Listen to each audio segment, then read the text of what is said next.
The Bitcoin supply suffocation might have just gone nuclear because a MicroStrategy competitor just went on the national news and announced their intentions to drop a 50,000 Bitcoin bombshell. So today we're going to be calculating why I think this supply shock is accelerating. We're going to be looking at where this trend of Bitcoin leaving the exchanges will be by the end of 2026, and the answer to that might surprise you. But before we get there, we have a very important clip to play for you.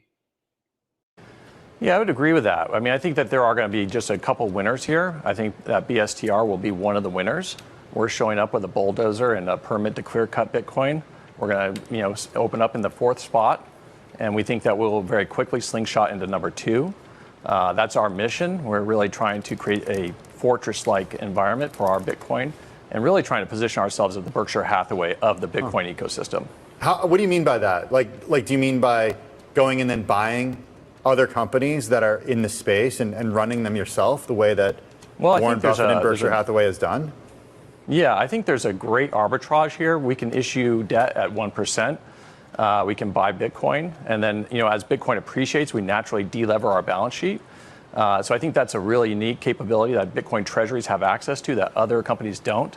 I think that you'll see over time that you can build a treasury that will become the preferred counterparty to a lot of the financial companies out there. So if you think about who do you want to face as a finance company or as a bank, if you need a Bitcoin revolver, we want to make sure that BSTR is the counterparty of choice. You have All righty then, guys, we are back. And first of all, before we go on, we have Alladan, founder and CEO of formerly known as Bitcoin Trading Cards, now Base Trading Cards, back on the show. Welcome. And Luke, let's talk about this clip, man. Actually, pull up that chart again. Let's look at that chart. Now, I know you and I have been kind of going back and forth on whether this is the signal or not. But it does look like there is a supply shock going on. So for the people that don't know what this chart, explain this to them, Luke. Yeah, so firstly, before we get into this chart, how strong was that clip? That gentleman was using all of the words that I love to use. He was saying, we're going to create a bulldozer.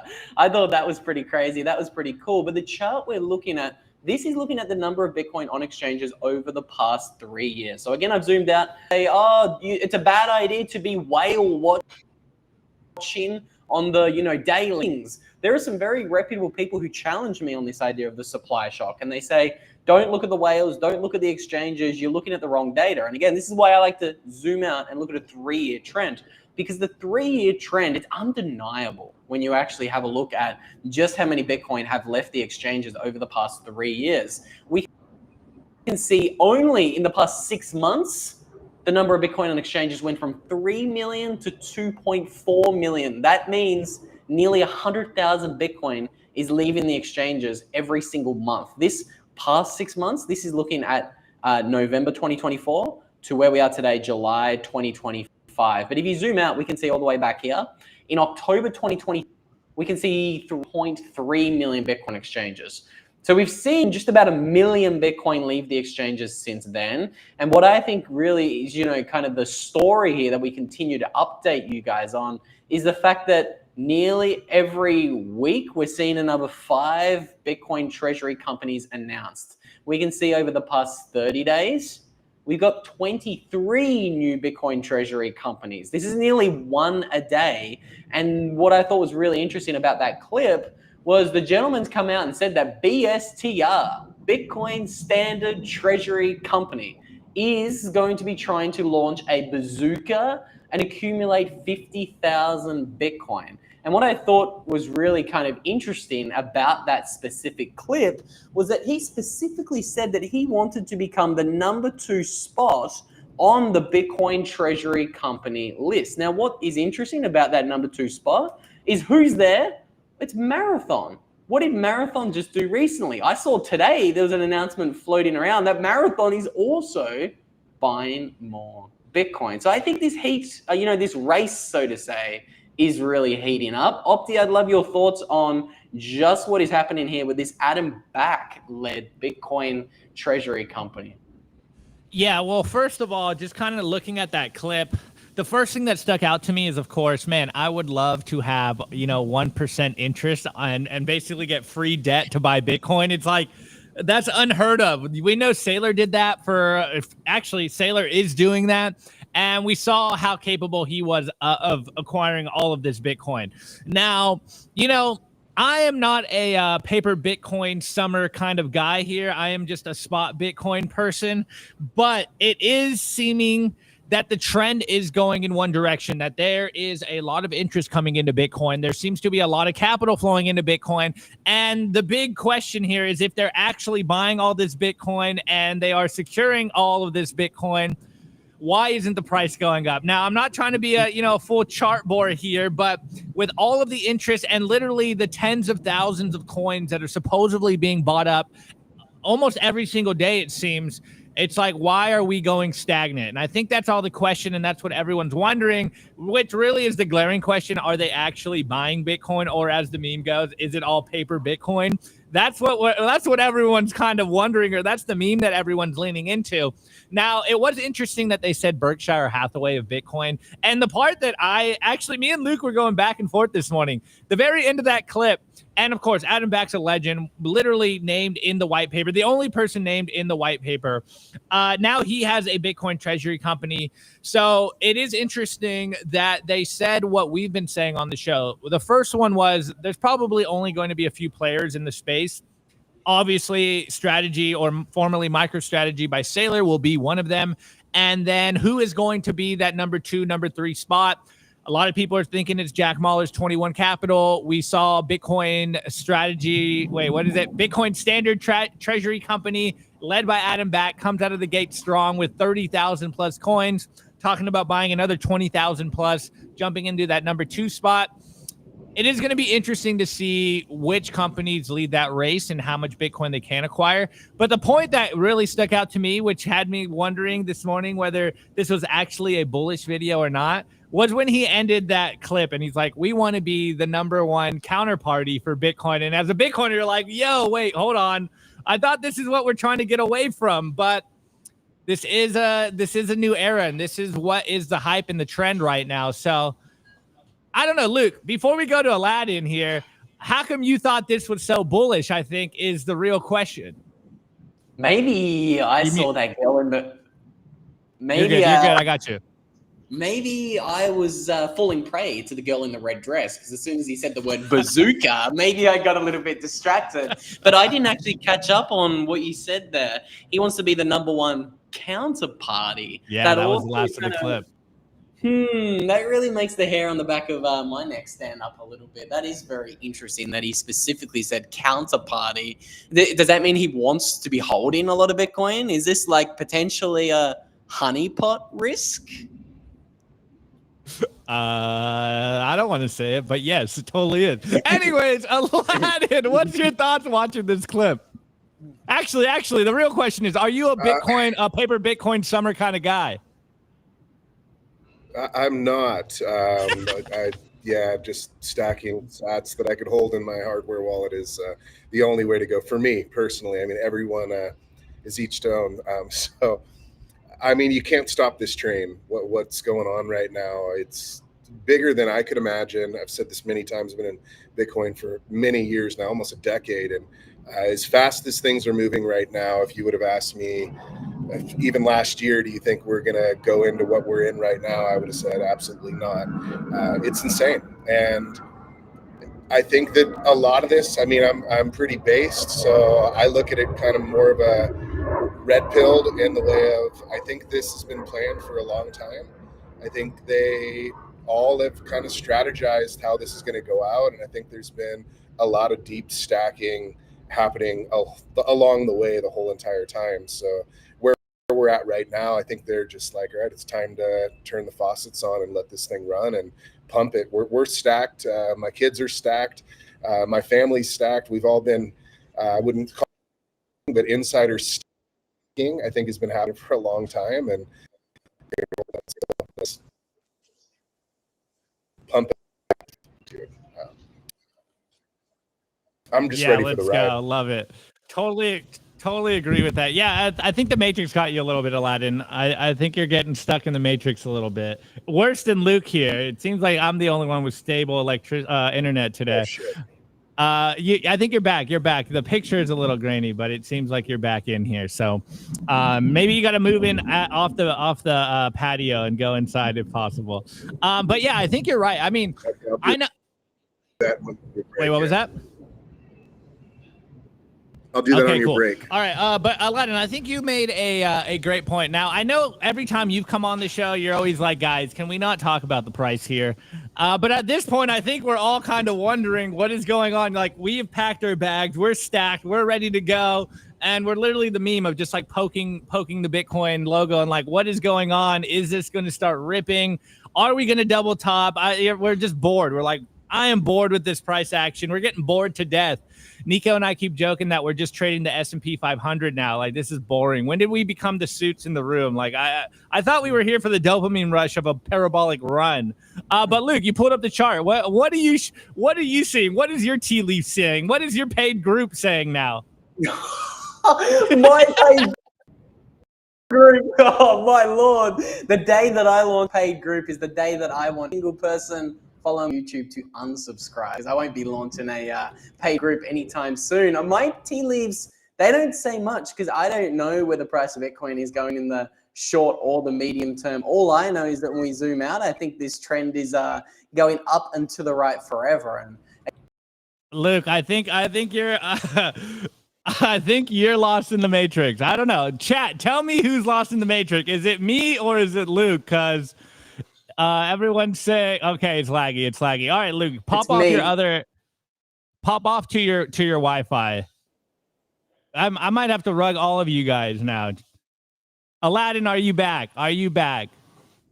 I'm back. I'm inside now. Okay, you're back. All right. It says YouTube's getting hit hard today. Okay. All right. Chat is telling me you guys are cooked right now, but it looks like Aladdin's back. Okay. Luke, let me see if I can find this Bitcoin to FOMO. We have been kind of playing this chart on the show for a while, or actually yesterday, the BTC to FOMO chart. It really... Are you back? Luke, I think you're back now. Yeah, I've got it on the screen. Check out the stock to FOMO. Okay. All right, cool, guys. So what I like the most about this is, of course, it's the S-curve adoption just visualized with the stock to flow chart here. So it's got some pretty visuals to it, but who knows what's actually going on? All I know is essentially what Aladdin's been saying. Keep stacking. We're stacked up. Whatever the price does, we're going to keep buying. We're going to keep DCAing. This is the way. This is how you win. I actually saw an interesting article this morning. I believe it was on Yahoo. And it was something on the lines of like, I asked ChatGPT how to win in Bitcoin. And it had like 5 different strategies. You know, one, like become a trader, buy Bitcoin treasury stocks, buy, all these other stocks. And the number one was just, and then it said buy Bitcoin in like 2015 at $200 and then hold it forever. And it's like, yeah, obviously that's good in hindsight to look back on and be like, yeah, that's the best strategy. The best strategy is literally buy Bitcoin and do nothing and keep acquiring Bitcoin. This is how you win. Okay. Let's see, clip them. All right. Chat is getting pissed off here on you guys. So Luke, are you back? Hopefully you're on the right internet. I'm not. I want you to keep going. Okay, Luke is cooked. Luke is cooked on today's show. Now, I think the real question is for everyone here, besides the price, as we've been covering, and a lot of people have been talking about the paper Bitcoin meme, paper Bitcoin summer. Are these Bitcoin treasuries actually acquiring this Bitcoin or not? Apparently on chain, the metrics, shouts out to Checkmatey and Cena. They've been doing the really great work of checking the on-chain metrics of are they getting that Bitcoin or not. It seems like they are acquiring that Bitcoin, though we do have the new data of a lot of big whales starting to sell some Bitcoin, and everyone's wondering what is going on here. I think it's simple supply demand dynamics here. It's going to rip. Everything's fine, guys. We literally just had the highest daily close in Bitcoin ever. And yes, it corrected a little bit today, and everyone's wondering, like, it's over, man. It's completely over. Look, leaving my boy. I thought we we're going to 300K. Soon, bro. Anyways, Alladan, before we move on, what's your thoughts on paper Bitcoin summer? At this point, do you even care about the price? Are you fully locked in Bitcoin Zen? Fully locked in. No, I mean, with as long as I've been here and as much hopium I have for just Bitcoin in general, I'm not going anywhere. And I'm just excited to start seeing more people outside of our Bitcoin bubble start to adopt. So that's my biggest hope. And by the Bitcoin paper summer, I mean, if that starts bringing in the general public, then I'm all for it. Like that's the main thing for me. I could care less to a certain degree about a government adoption, especially. We need general public adoption. We need mom and pops starting to stack sats. So if this is what does it, then let's go. Yeah, 100%. I mean, there has been, the other kind of trend or thing that we've been watching lately is retail even coming into Bitcoin. And now we're starting to see, the buy Bitcoin, Bitcoin to USD, Google trends are going up. And of course, the incredible interest into ETFs. It's basically like it's continuing to go up. So retail maybe is not with us on Twitter shit posting, but it does seem like they are entering in. And as you said, it doesn't really matter how they come in. Eventually, they will get to the point where, they're trading base trading cards. They're watching Simply Bitcoin. They're taking their Bitcoin into custody. Eventually, they'll get to this point. And now we do have some interesting news coming next year on the adoption of Bitcoin, which we're going to cover later. But as we all know, for better or worse, when the price goes up, that's what really drives more people coming in. And we're starting to see the trends at least go up a little bit in regards to people watching the show on YouTube, people checking out our Twitter, social medias. You're starting to see as the price goes up, more people are interested. This is just the, not the sailor flywheel, but this is the positive feedback loop that we have here as Bitcoiners. And yes, Ron, this is the Simply Opti show. Solo show, please. Aladdin's back here, okay? So we just dump Luke. We'll just keep it running. We'll keep the show running, guys.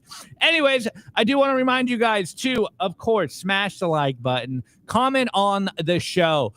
Do these Bitcoin treasury companies actually own all of that Bitcoin? What is going on? Is all this pressure actually going to on-chain Bitcoin? And of course, hit the subscribe button, guys. Hit with the notifications so that you guys get all of the great content we are putting on for you guys. And before I move on, of course, I got to give a huge shout out to our boys over at Bitcoin Well. Go to bitcoinwell.com/simply. Get your DCA set up. We love these guys because they have set up an exchange where they can never lose your Bitcoin. You heard me right. They can never rug pull your coin. Once your fiat money goes through, the Bitcoin goes directly to your cold storage. This is Bitcoin custody by default. They have never lost a sat. They will never lose a sat. This is why we love Bitcoin Well. And of course, scan the QR code over here, and you get 3 chances to win 1,000,000 sats. I repeat, they are giving away free Bitcoin when you sign up to Bitcoin Well. And of course, if you're on the sideline and you're looking at this price action, you're like, it's going to rip by the end of the year. And you have a lot of fiat still waiting on the sidelines. I don't know what you're doing, what you're watching, but if you have $50,000 or more and you want to get into the market quickly, make sure you get in touch with the Bitcoin Well Infinite team. It's a white glove service, and you can buy huge stacks of Bitcoin at a single time. Anyways, let's get into the show. We got a packed show for you guys.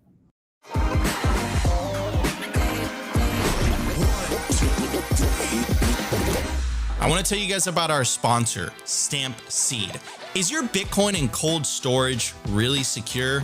Are your seed words really secure? Stamp Seed's do-it-yourself kit has everything you'll need to hammer your seed words into commercial-grade titanium plates instead of writing them down on paper. Don't do that. Paper sucks. You want to literally stamp your seed into this plate of titanium.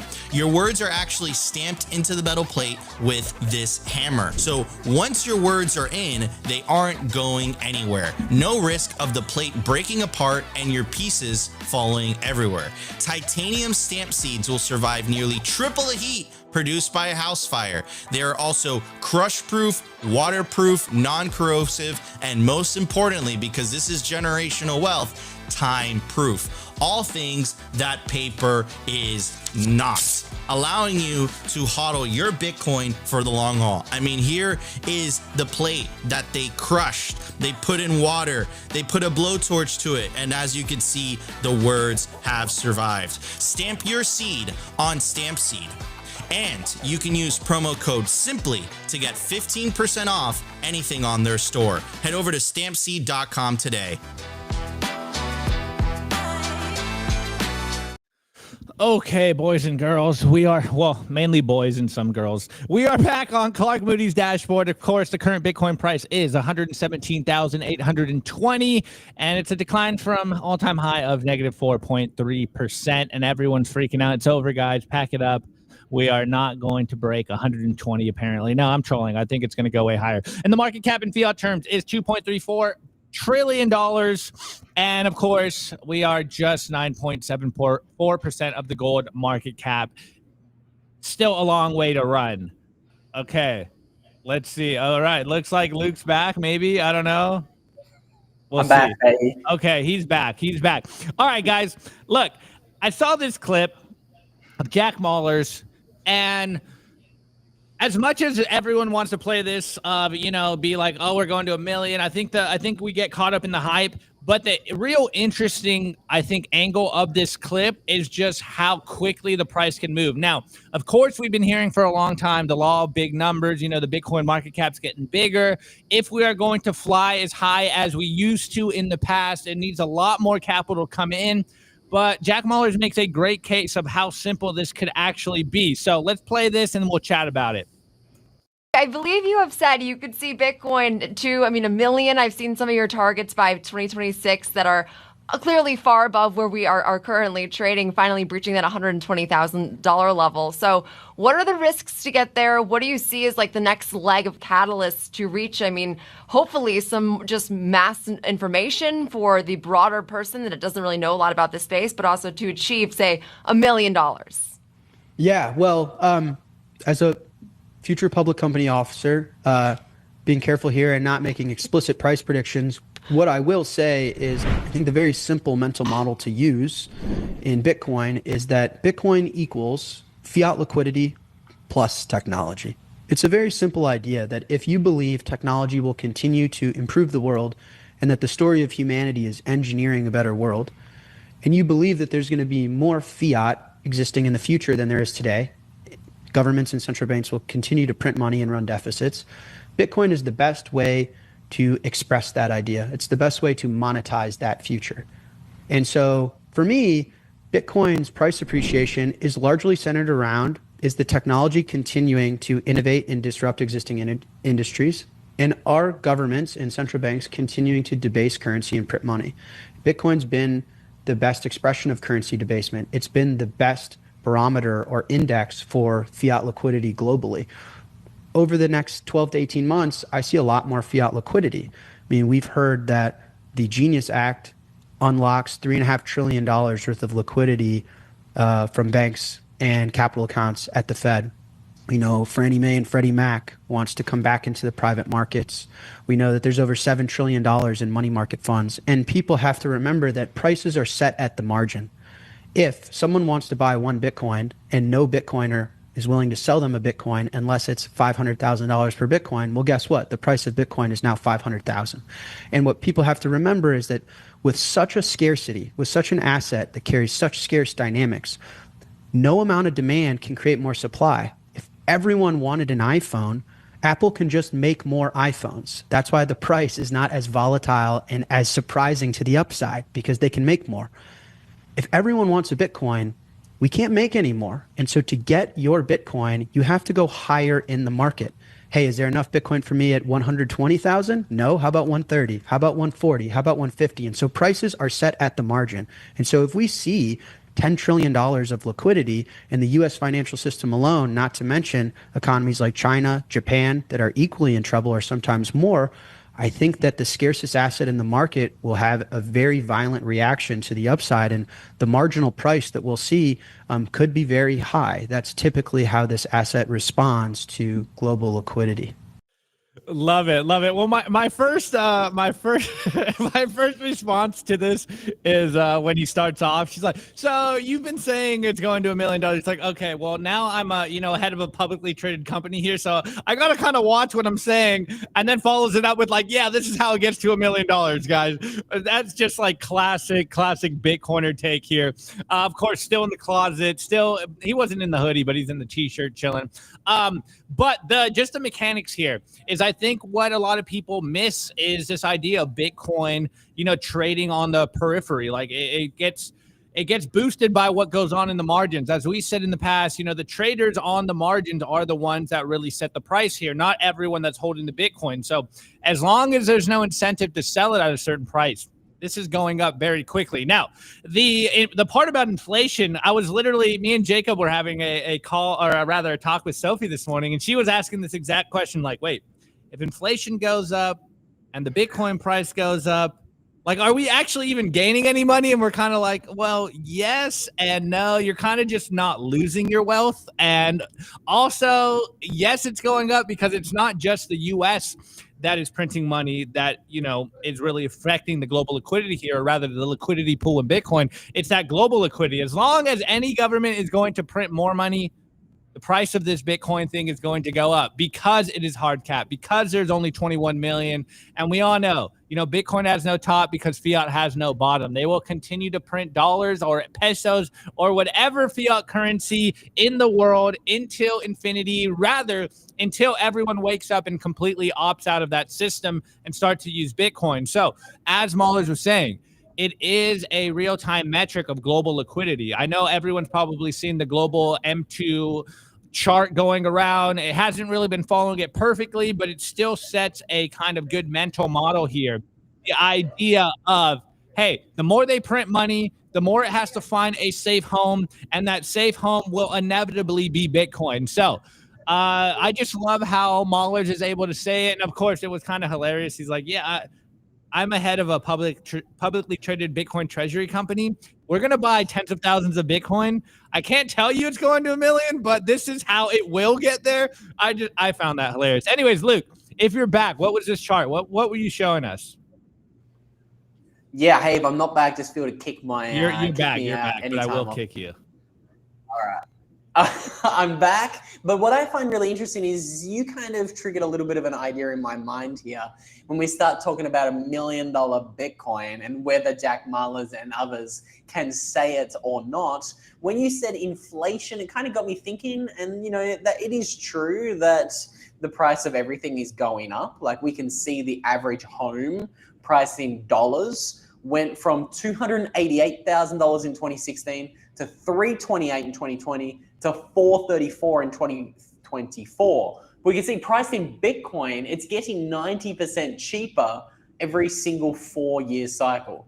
So one house was 664 Bitcoin, 2016, 45 Bitcoin in 2020, and today it's about 6. So again, yes, like, prices are inflating and everything is getting more and more expensive price in fiat. But I think, like, a lot of people, a lot of the bears, I'm going to call them the perma bears, they say, okay, Bitcoin's going to be worth $1 million, but a loaf of bread's going to be $1,000. So you're not even getting rich in Bitcoin. I kind of disagree with that take because we can kind of see it really clearly. Things are getting much cheaper price in Bitcoin, exponentially so, but trying to actually track whether the price of fiat is just confusing people or whether Bitcoin is actually getting more valuable, it can be a little bit more difficult until you price things in Bitcoin directly. So yeah, I think $1 million is coming. I think it's coming much quicker than most people think.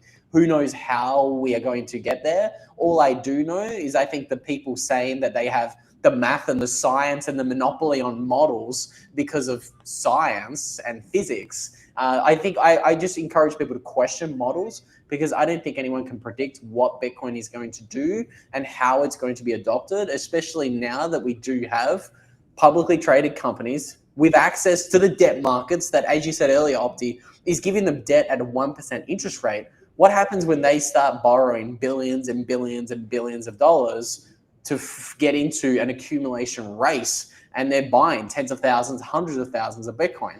I just think all the models will be broken, but that's just me. Yeah. Hey, Luke, will you pull up that chart again, the housing meme here? Because JH in the chat says add 2025 to the meme. So doing some quick maths here, this price, $434,700 for a home, equaling 6.6 BTC, is roughly around like $65,000 per coin last year. So doing the quick math of around 118 per Bitcoin, if this didn't exit on me, it's basically cut in half now. If my math's correct, Opti has a 42 IQ here, but you guys can fact check me on the quick math. It's roughly around 3.6 coins. So that's literally been cut in half again in 1 year. It's absolutely nuts. And I see Alladan shaking his head like it's incredible when you do the numbers here of just like how much the price appreciation of Bitcoin is really affecting everything else, or rather the whole world's getting repriced in Bitcoin. And you're like, in a year, it basically got cut in half. Again, I know everyone in the chat last week or 2 weeks ago freaking out about Nico's housing, renting versus buying a house rent. I don't know. I think he's kind of vindicated here. If you bought this house last year for 6 Bitcoin, this year it would be 3 Bitcoin. Like, I don't know who's going to be buying these boomers bags in these houses, because us Bitcoiners are like, I'm going to just keep renting. It just makes no sense to me. If next year it's going to be 1.5 Bitcoin, I think we could delay our house buying for another couple of years and still be good. So that math is incredible. Yeah, JH, it's crazy. Yeah, and my IQ is dropping as we speak with all this delayed. Anyways, Alladan, what's your thoughts? Maybe not just on what Mahler said, but on the math of the house. I saw you shaking your head like, what? That's crazy.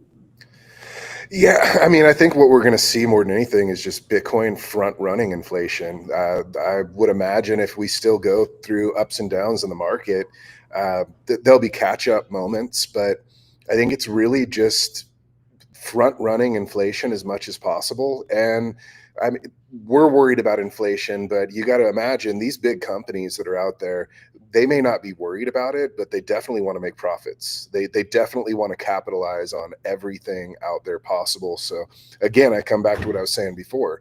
They just open the floodgates. When it's time, whatever works for them, they're going to open the floodgates. They're going to let it all flood in, and they're going to take amazing advantage. That the incentive of Bitcoin to us is massive. We all know this. This is why we're hooked on Simply Bitcoin and just being in this space as much as we possibly can, because once you get it, you can't turn it off. But that's us, and we're just trying to survive and grow and live in this crazy world. But you can imagine, like, the big money, the billionaires, the huge money that is out there, they know what they're doing, that they all have their conversations. And when the time is right, they're going to let it run, because it's even more important for them to be able to make insane gains off of Bitcoin. And this is what I've always said when people go, well, the government's going to shut it down. The big businesses don't want it. They don't want us to have the money. It's not about us having the money to them. We're going to get little bits and pieces of this. They're going to come in and they're going to capitalize on Bitcoin in a way that we could only dream of. And we probably can't even imagine how much of a capitalization they're going to make on Bitcoin. So no, the incentives of Bitcoin, it's brilliant. This is why I'm so bullish. It's brilliant for us. It's brilliant for your everyday mom and pop, and it's even more brilliant for big money, and honestly, especially governments, to be able to come in. The first government that really goes all in, and not all this talking about it, but literally just all in on Bitcoin. I mean, it's going to be a game changer for that government. Look what it's done to El Salvador. That alone is a perfect example. A tiny little country. Just wait until a big company with access to trillions of dollars dives into Bitcoin and stacks hard. They will be potentially I don't want to say the number one country, because I live in America, but they've got the potential. Yeah, no, totally. And actually, Alladan, I want to ask you a question, and I want to hear Luke's take on this, because I haven't heard his take on this either. But you did kind of pop a question in my head, and you said it earlier. You know, the incentives of Bitcoin are truly amazing. And I know right now, everywhere around more of the hardcore Bitcoin circles, it's this idea of maybe Bitcoin is being co-opted with, you know, the Bitcoin treasury, all the paper Bitcoin. We have the Larry Finks, we have nation states coming in. So what would be your take on that? Do you think Bitcoin has been co-opted, or was this the inevitable path that we were going to take? Me? Yeah, you, Aladdin. I know you're more of the hardcore circle. Yeah, I mean, I wouldn't say that Bitcoin's been co-opted. I wouldn't go there because I think of Bitcoin as an independent, decentralized form of money. So can it be co-opted? In my opinion, no. But I mean, I'm just an artist, so I'm not as technical on that. But I will say in my deep-based research of the rabbit hole, I don't think that Bitcoin itself can be co-opted. Can price be manipulated? And I think that, yeah, I without a doubt, like Peter Schiff is stacking Bitcoin and has for a very long time. And then look at him on Twitter. I mean, he's just now starting to play his little game back out. And when it pumps, it's going to be really funny for some. But I think that, yeah, Donald Trump, his family, from the Democrats, Republicans, the countries, Larry Fink, dude, they've been stacking for a long time. They're just stacking in silent. And that's why I believe in Samson Mao and the Omega candle. We created a card in Series 3, the Omega candle. At some point, they're going to be like, all right, we're stacked. Everyone's good. They're going to call their friends and family, and they're going to say, you guys, you got enough? You ready? Okay, we're going to turn it on. And you really are only going to need one Bitcoin at that point, and a game changer. So it's not that they're trying to hold it back forever. I don't think that. I think they're holding it back long enough to stack their bags as heavy as they can. And when it's time, floodgates are going to open. You can't stop this train. It's on at that point. And then there's Totally agree, Aladdin. Totally agree. I'm on the same plane, same vibe as you. I've been calling it the billionaire FUD playbook. You know, you FUD Bitcoin forever, and then once you start stacking, you probably FUD it more until you get your position. And like you said, until everyone you know gets their position, then you continue to FUD it. And then once everyone kind of has their bags packed, they look around and like, all right, ready, rocket ship. And then you see that Omega candle of, wait, which one's Omega? Is Omega 10K or 100K? Is Godzilla 10? Godzilla is 100K. Oh, okay. Omega's 10, Godzilla's 100. Okay. I well, because Nico, then it stops the general public from wanting in. And that's what I've been trying to explain to most people. I mean, we have unit bias, and that unit bias stops 90% of people from wanting to get into Bitcoin at the price it is today. Imagine Bitcoin at $1 million. Like, no matter how hard you beat it into everyone you talk to, there's going to be 0.001% that says, oh, I get it. I can still stack Bitcoin at $1 million price, little sats at a time, and it's still worth it. 99.99% are never going to get that. So they're not worried about this becoming the generational wealth builder of enough people to make a difference. And that's why I think they're just going to pump it, because most people, sadly, they're going to go to shit coins. They're going to go to whatever they can stack a million of, a Shibu Inu or whatever crap, and it's going to go to $1 someday. So this is why I think that, yeah, there's going to come a point where they pump it to the moon and they're not worried about it anymore, because a lot of Bitcoiners are going to sell and you're not going to be able to buy back in to a certain degree, because then it's going to be 2 million and 3 million, and you're never going to get back to that full stack, or probably even close to it. Yeah, no, it's very interesting. You know, as much as I think there's probably some paper Bitcoin and the you know, the price can be manipulated. It's really like trying to push something down or trying to like sweep the ocean, you know, from coming forward. At a certain point, you can only stop the door for so long. Like, you know, try to close the door on a floodgate. You can kind of close it for a while, and then once it gets too much water coming through, the door bursts through. So that's kind of the, I don't know, mental image that I have here of like what's going on with the price. They're trying to hold back the floodgate, you know, close the door. It's like a what's that one slapping, you know, it's that one commercial where they slap the sticker on it and then it. Anyways, that's a bad analogy. Luke, has Bitcoin been co-opted? Is the question. Let me not talk no more. It's the magic tape. I've seen it where the water's draining out of that big go. cup tube and they slap the tape on it. I think this is it's a good little analogy for overall Bitcoin. Bitcoin is the tape that you slap on every problem. Everybody's looking around there saying, hey, we're living in a 90-year fourth turning cycle. Politically, people are divided and they want new institutions. Guess what? Slap the Bitcoin on that tape. Bitcoin is the new institution. What about the 80-year long-term debt cycle? Well, we've seen these 80-year long-term debt cycles play out for hundreds of years. And guess what? What's Bitcoin? Bitcoin's the tape. They're going to try to deleverage the massive debt bubble that the governments have built up since World War II. We're at the end of the 80-year long-term debt cycle. They're going to print a ton of money. They're going to introduce capital controls. They're going to increase taxes on the productive class. They're going to continue to do what they've always done. And we're starting to see signs of this being rolled out. We've got central bank digital currencies live in China. They're going live in Europe in about 6 weeks' time. And people looking around saying, hey, how do I survive this long-term debt cycle? Bitcoin, slap that sticker on there. And again, people they're like, okay, Bitcoin's just a stock.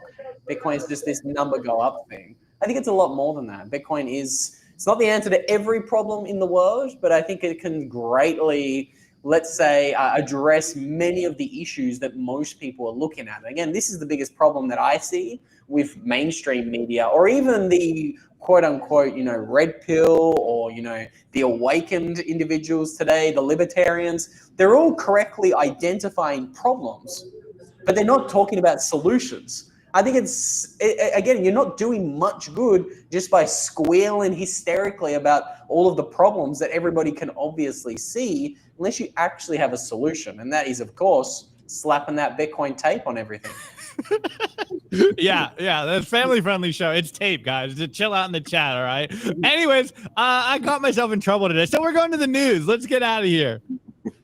I want to give a shout out to our partner, Alladan, the leader in Bitcoin-backed loans.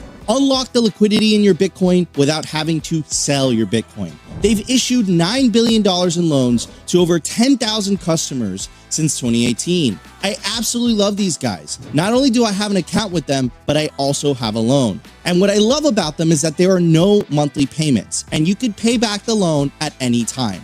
As soon as you send your Bitcoin as collateral, you'll have cash in your account within 24 hours. Over 1,000 five-star customer reviews, and they've never lost a single dollar or sat of customer money. Go to learn.alladan.io/simply today, and you'll get 0.25% off your first loan. I want to give a shout out to our partner, sat123.com. Sovereignty isn't just about your money. It's about your communications too. When the grid goes down, most people go dark. Cell towers fail in hurricanes, cyber attacks, and blackouts. But satellite phones, they don't rely on local infrastructure. Iridium has 77 satellites in orbit, giving you a direct line anywhere in the US, even offshore. If you hold your own Bitcoin keys, you should hold your own comms too. Sat123.com also has everything you need to start building your Bitcoin citadel. Starlink, battery backups, Faraday bags to protect your hardware wallets, and much, much more. It's a one-stop shop for anyone serious about resilience and off-grid independence. Stay connected, stay independent, stay sovereign. Go to sat123.com/simply today and use promo code SIMPLY to get 15% off anything on the store.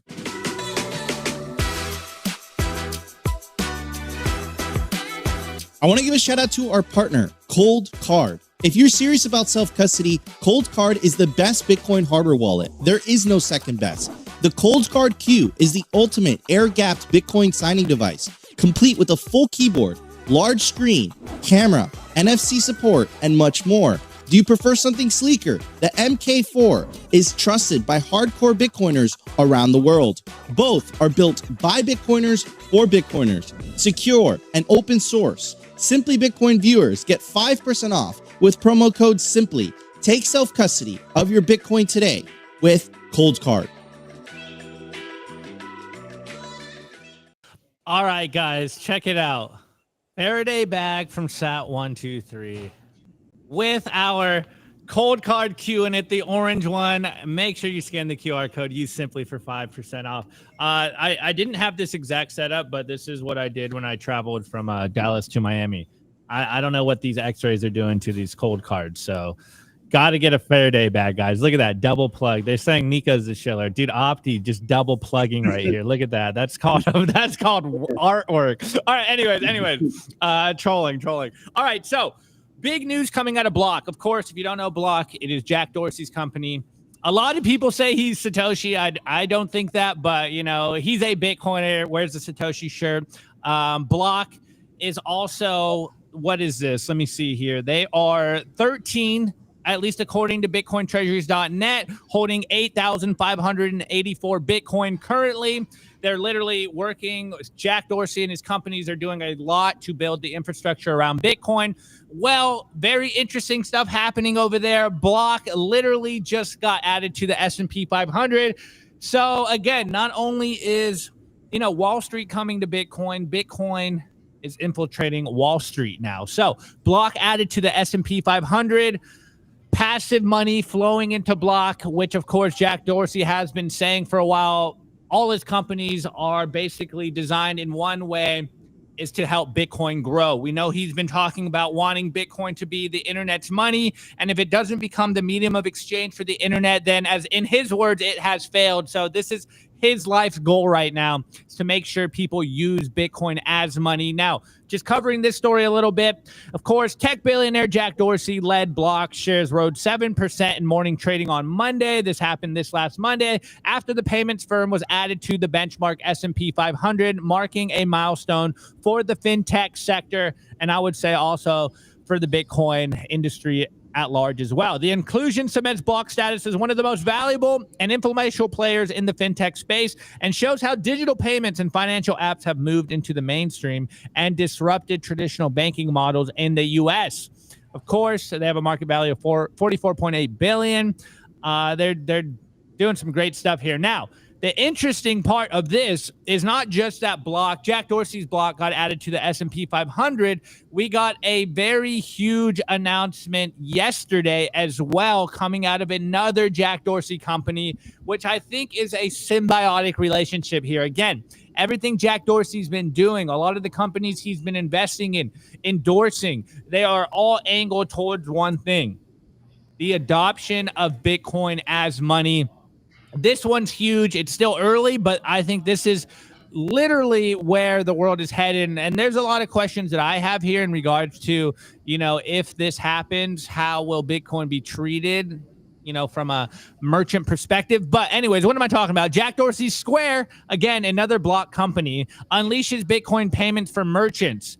And going further, this hasn't been rolled out for everyone yet. It's really only a small number of merchants, but it's going to go live to, I believe it was 4 million merchants in 2026. So Square, the payment powerhouse led by Jack Dorsey, has just made waves by enabling select merchants to accept Bitcoin as a payment option. He's been talking about this for a long time, that this is where he was headed. If you've seen the clips on the show or on Twitter, Jack Dorsey's been saying for a while, if Bitcoin isn't used as a medium of exchange, in his words, then it has failed.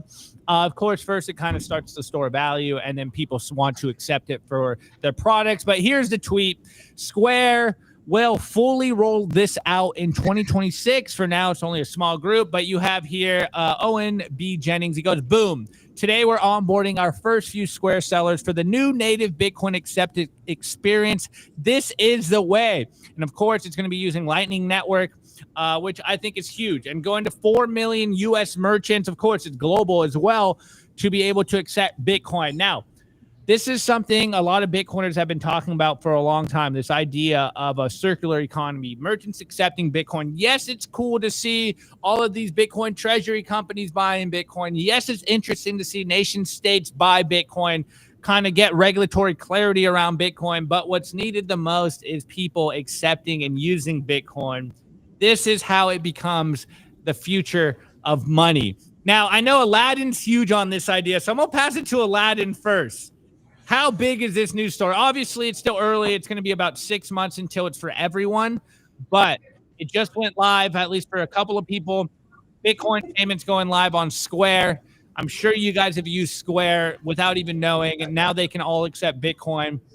I think this is going to be a game changer for the acceptance of Bitcoin and the adoption of Bitcoin at large. So, Alladan, what's your thoughts on Jack Dorsey doing kind of Satoshi's work on the back end?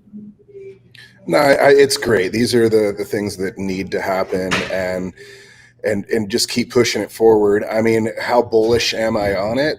Not.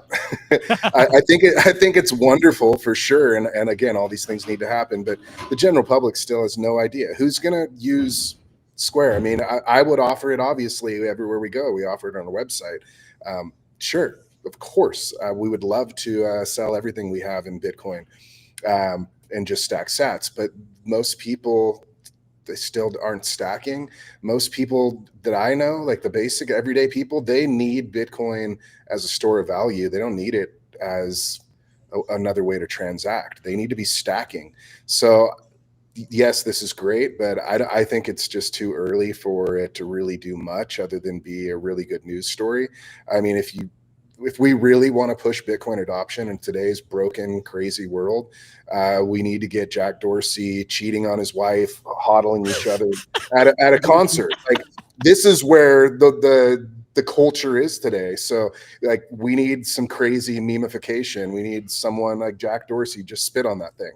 I mean, sadly, this is where we're at today. So we'll start to see adoption when these kind of crazy things happen, because the general public that's going to be spending Bitcoin to buy their goods, that's few and far between.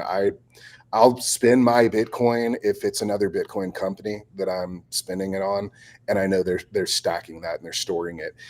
That's their value, not because they're just going to go sell it. Like, I'm not going to go buy a hamburger and spend my Bitcoin on it, taxable transaction, go through all that bullshit just to have them turn it directly into fiat. No, I will gladly just hold my sats. Yeah, bars. That is what you just said at the end was really like my first thought when I heard this. I'm like, okay, that's awesome. But until, they eliminate capital gains on Bitcoin, how much impact will this have? I really love what Jack Dorsey's doing over here. I think it's great. But like you said, I think right now, as much as people maybe get ahead of themselves, what most people need is a solid store of value. Everyone's broke right now. And like you said, I'm not going to rehash all of your cultural points here, but until we take over the culture, I don't know, I was gonna joke and say which quote unquote micro niche celebrity in Bitcoin needs to have a scandal for it to take take over the culture. I don't know. Maybe it's me. Maybe I'm the sacrificial lamb here. We'll see. Anyways, Luke, what's your thoughts on the work Jack Dorsey's doing? Yeah, I mean, I love that specific phrase, spit on that thing. But I think it's a family show. Chill. Family show, of course. I think what is the chart for me that I think kind of helps to explain how Bitcoin's going to be adopted and why I personally didn't pivot away, but I started to focus my energy in different directions. I used to try to get everybody I met to use Bitcoin as a medium of exchange. Hey, you have to accept Bitcoin for payment. Hey, you have to do this, you have to do that. Again, I spent a year in El Salvador back in 2022, just after the martial law was implemented and just after it was super, super violent. And in 2023, I spent a lot of time in El Salvador, but I've just come to the conclusion that this is how Bitcoin's going to be adopted.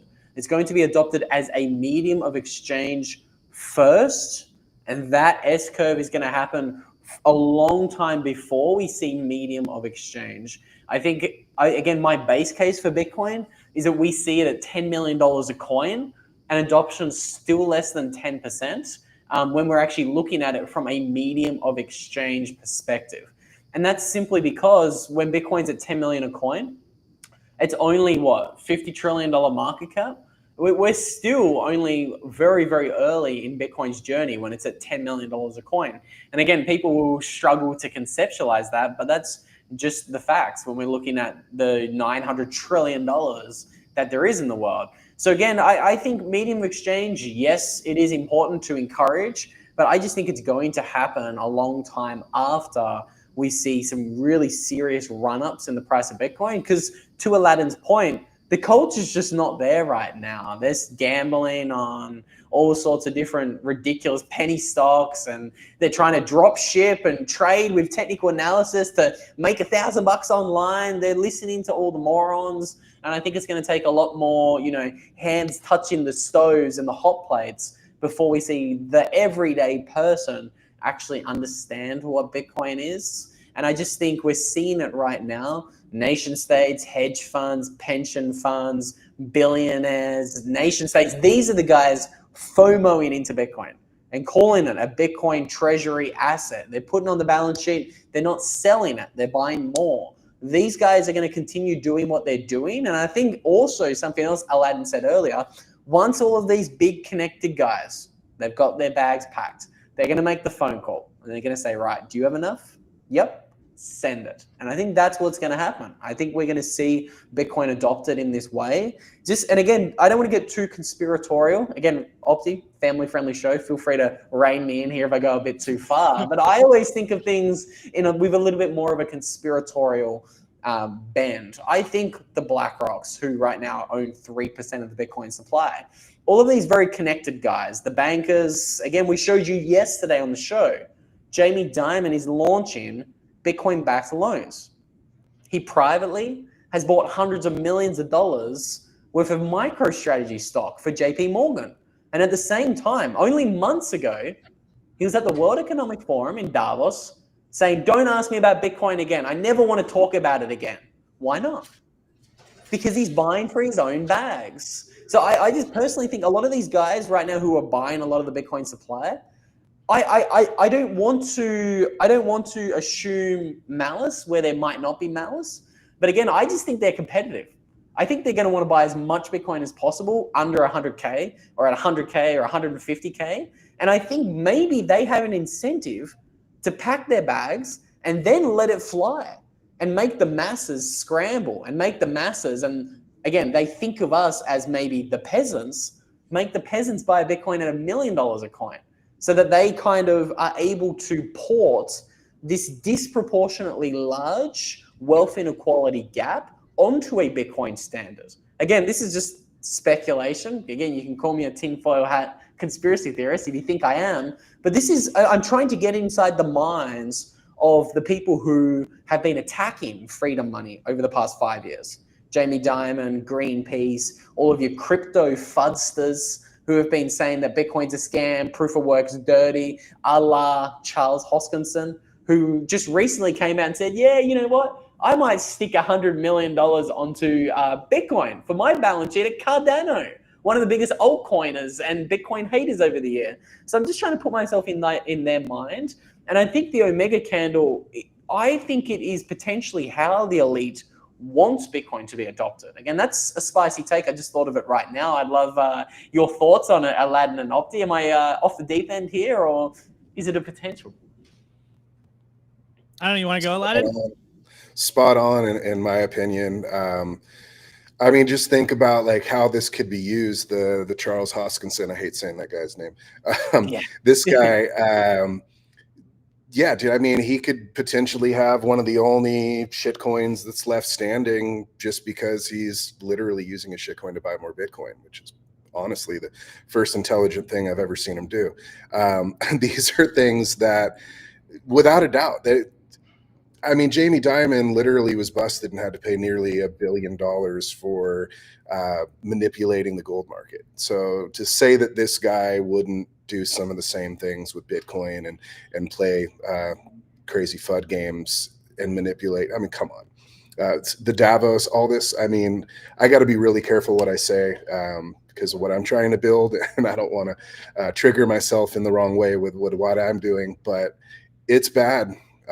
It's really, really bad out there once you start going down these things. And yeah, it's all 100% possible. And again, at $1 million a Bitcoin, the majority of the world is done. They're going to go and chase the next big thing. 99% of the people that I talk to about Bitcoin ask me, well, what about XRP? I mean, yeah, we've got a lot of work to do. And these are even freedom-minded people. And I try to get into the conversation and explain a couple things, but we've got a lot of work to do, people.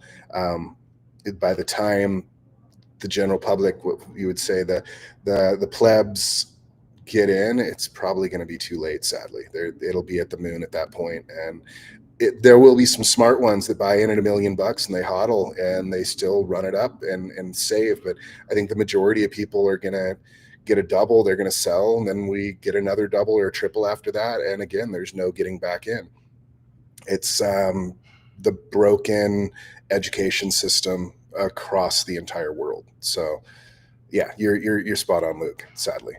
100%. And speaking of work to do, let's talk with Alladan about the work he's doing to ensure that people understand why they need Bitcoin. We'll be right back. I want to give a shout out to our partner, HIVE Digital Technology. Why HIVE in 2025? Unstoppable growth. As the first ever public miner, HIVE's position to quadruple their global footprint, making them one of the world's fastest growing miners in 2025. And with elite operations that consistently top the industry in Bitcoin mined per exahash, HIVE's now headquartered in the USA. They're lean and mean, they're green and clean, and they're rewriting the playbook on sustainable Bitcoin mining. You can catch the latest buzz at HIVE Digital Tech or at hivedigitaltech.com.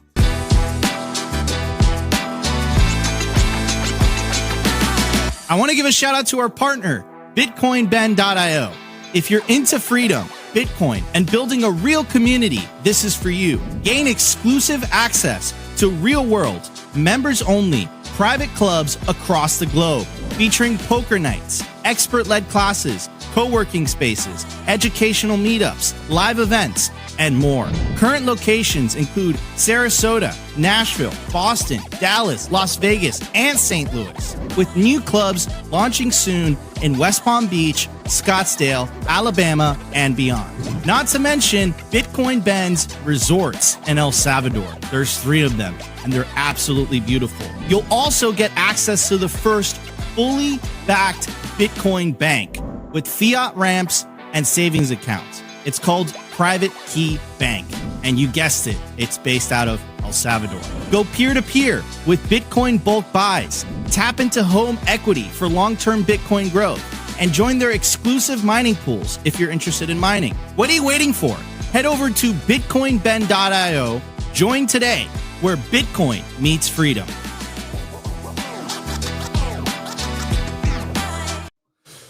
All right, Alladan.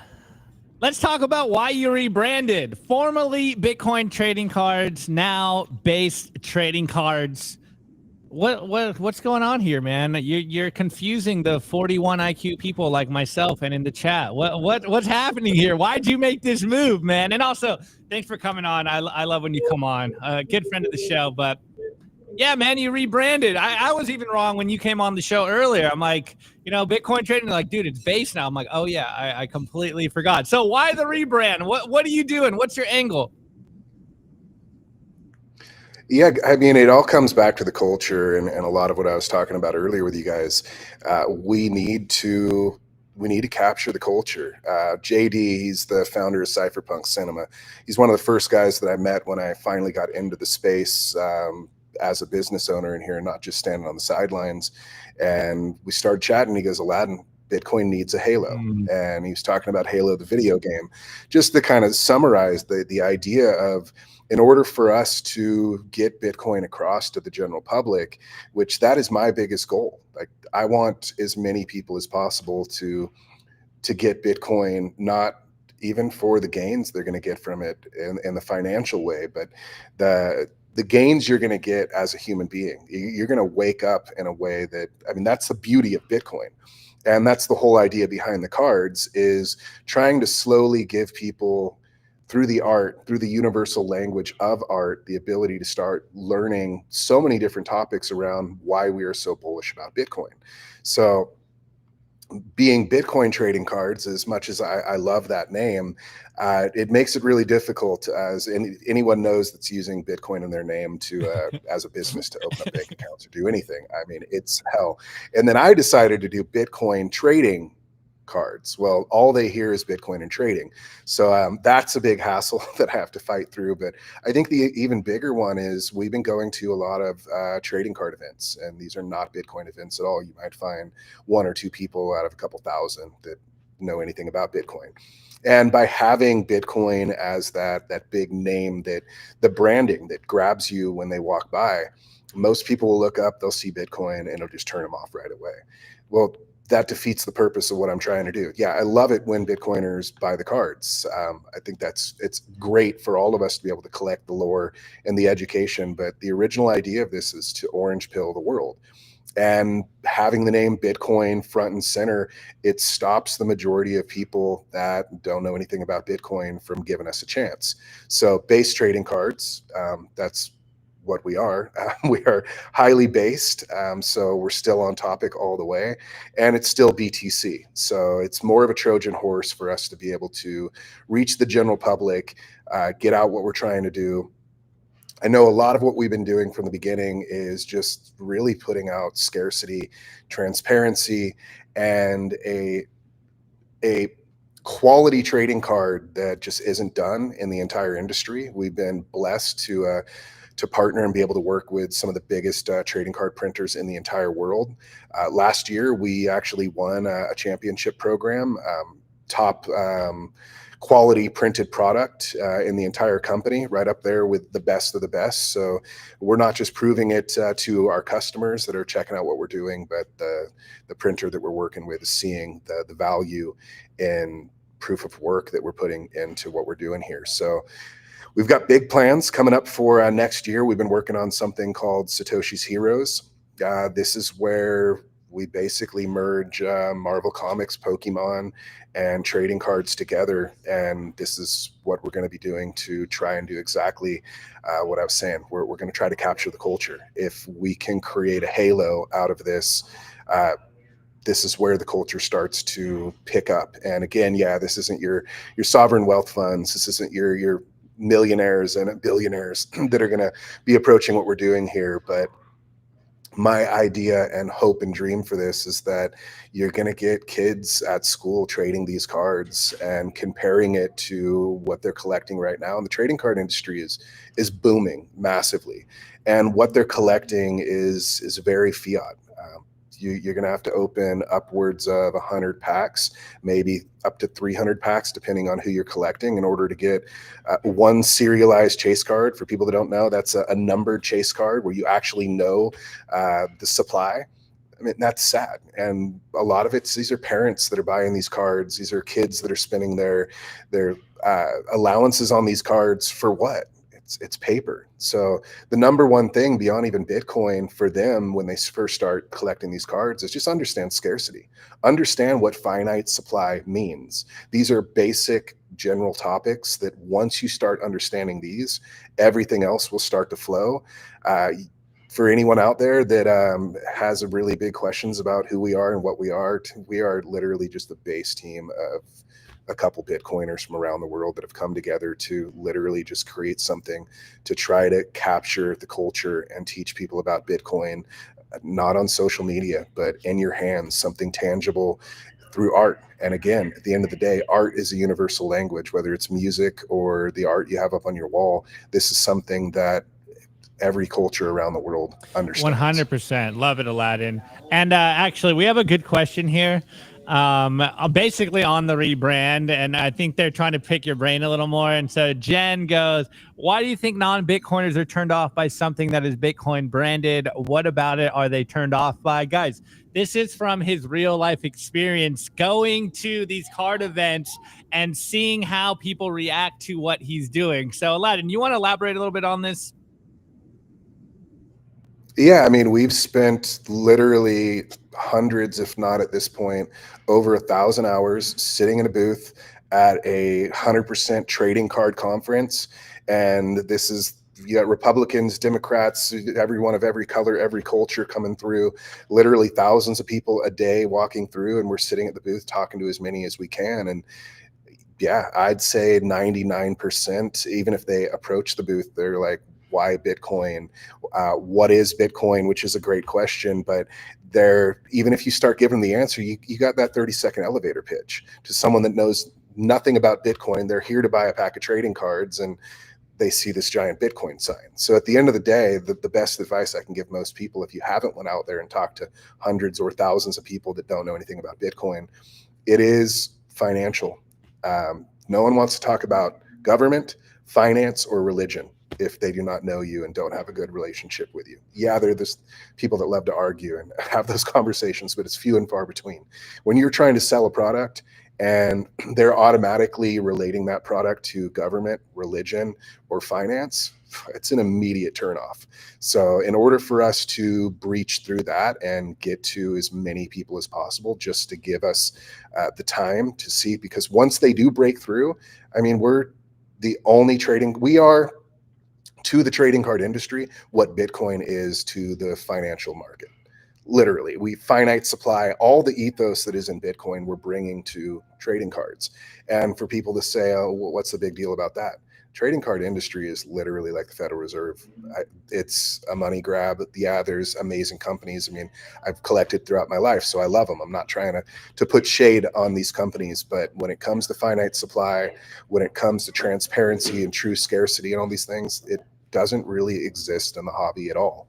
So meet people where they're at, and that's exactly what we're trying to do, but in a way where it's more of a Trojan horse and we're not slapping them across the face with hey, let's come and talk about finance. Yeah, well, that's one of our models here at Simply, is always meet people where they are. We literally getting yelled at today. It's like, they're still on YouTube. It's like, guys, we got to meet people where they are, you know, like, it's cool that you can talk to a void and, you know, like what your company isn't being super based and, you know, saying all the things, but you want people to listen. You want people to come and enjoy what we enjoyed.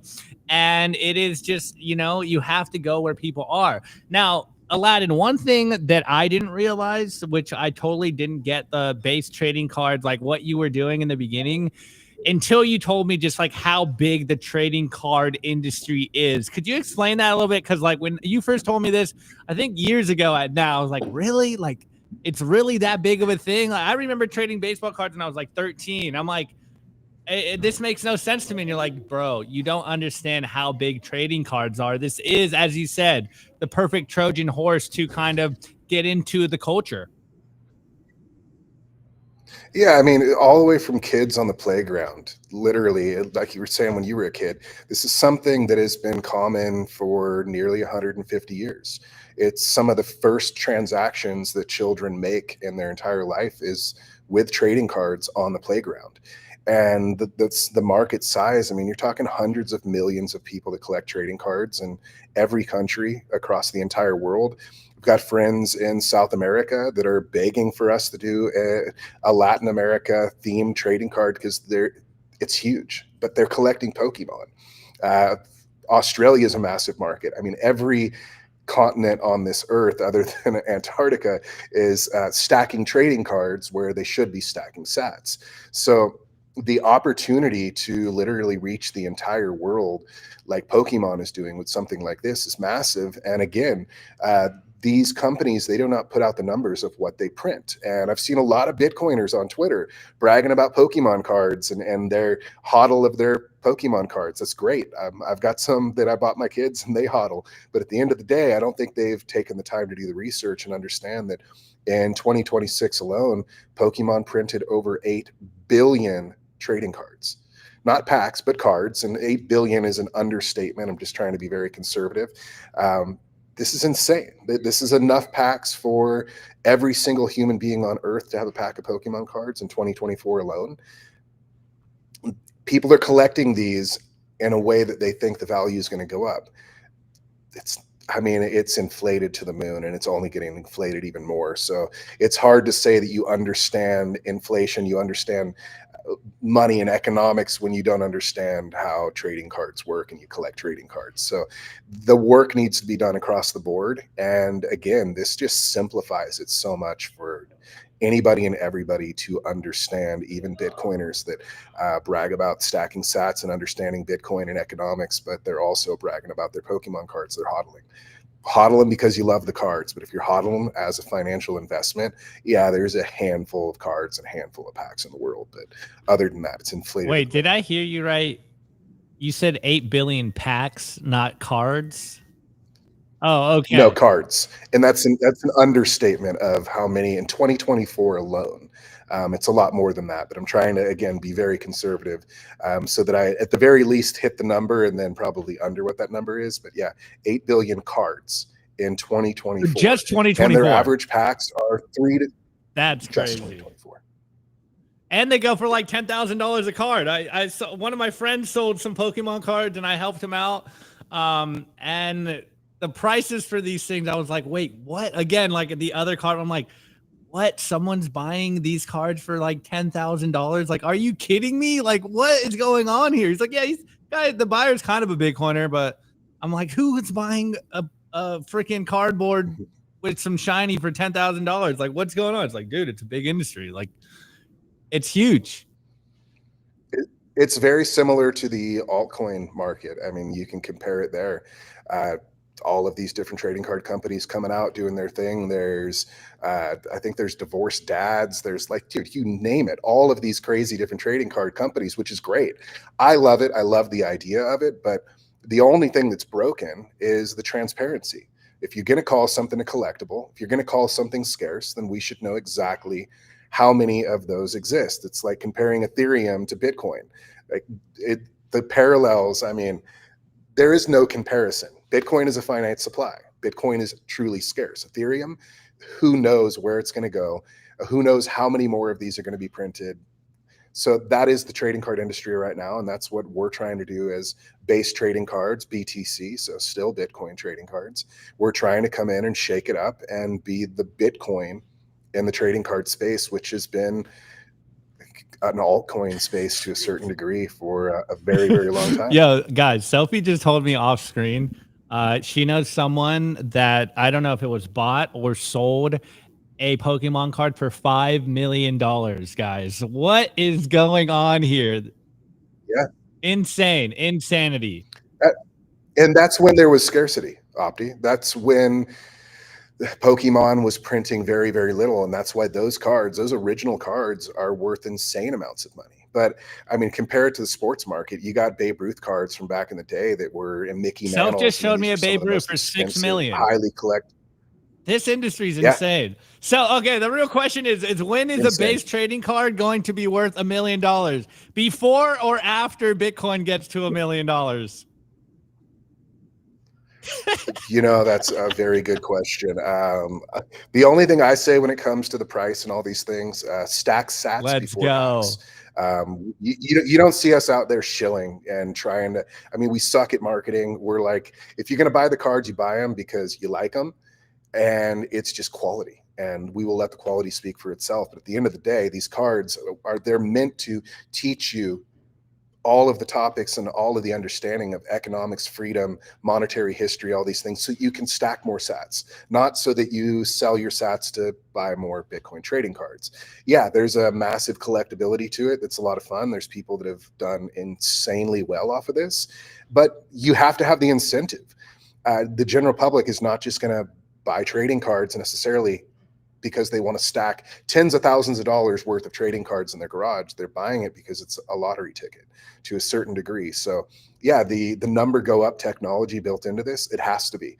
And we work really hard at creating that level of scarcity and that level of quality of what we're doing to compete with the biggest brands, so that hopefully the number does go up really high on this. Because again, if we want to get Bitcoin into the hands of as many people as possible around the world, we've got to hit them where the culture's at, and you got to hit them where they're at. And they want a lottery ticket. They want potential for number to go up. And if they don't see that with Bitcoin, but they do with the trading cards, eventually they're going to read those cards. They're going to collect, they're going to read, and eventually it'll lead them towards Bitcoin. So got to hit them where they're at. Man, of course. Well, I'm getting a buzz somewhere. Hopefully it's not coming through. Stack sats before packs.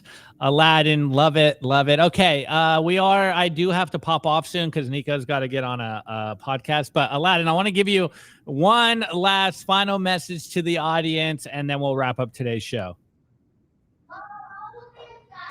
Focus on the culture. It's the number go up and all that. I mean, whatever you can do to be a part of the Bitcoin culture, build that culture, and we just got to get us trending. I mean, that's where the world's at today. Be realistic. I mean, that's the last thing I'll leave everyone with. Just be realistic. Love it. Love it. Couldn't agree more. Guys, we win by winning over the culture.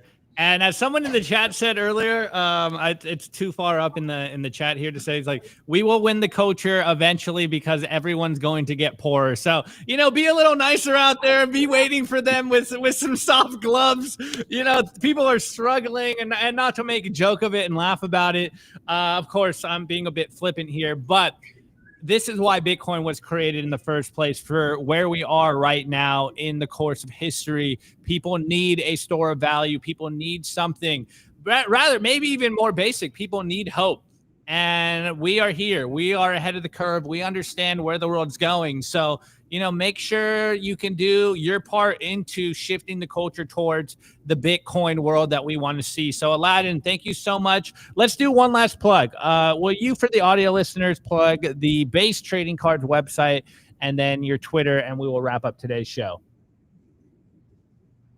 Yeah, Twitter at BTC_cards. Website is the same. It's BTC-cards.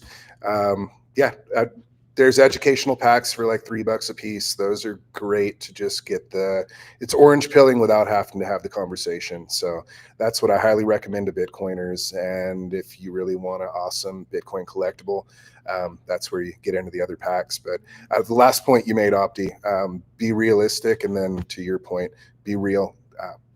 If we're a bunch of dicks, I don't blame them for not wanting to be a part of it. You got to be real and treat people the way you want to be treated. It's not about we're better than them. That just puts you in the same category as everyone else. So be humble and 100%. As Skip said, kid gloves, not brass knuckles, guys. Love it. Love it. Love it. Okay. All right. Well, you know, Luke, we made it through the show without any catastrophic events. Started a little rough. Ended on a high note. I see you change your camera again. Hopefully we figure out your internet next time. Thank you guys for coming on today. Yeah, apologies guys for my trash internet. Even my camera's just gone off. Dude, what a rookie. A rookie over here. So much for being a professional. Anyways, Alladan. Alladan, thank you so much for coming on, man. It's always a pleasure when you come on. And hopefully I see you soon, man. I don't know when the next conference I'm going to that you're going to, but I hope to see you soon, man. It's been a pleasure. On that note, guys, I do have to run. Nico needs to set up. He's doing an interview that will drop soon. On that note, guys, you already know the message. Make sure you stack sats before packs. Make sure you are going outside, getting some sun, eat some good food, calling your loved ones, and of course, coming back tomorrow because we're going to do another show here on Simply Bitcoin. It's been your host, Opti, and I will see you tomorrow. Peace out, guys. Today's episode was brought to you by BitcoinWell.com, a Bitcoin-only platform on a mission to enable financial independence.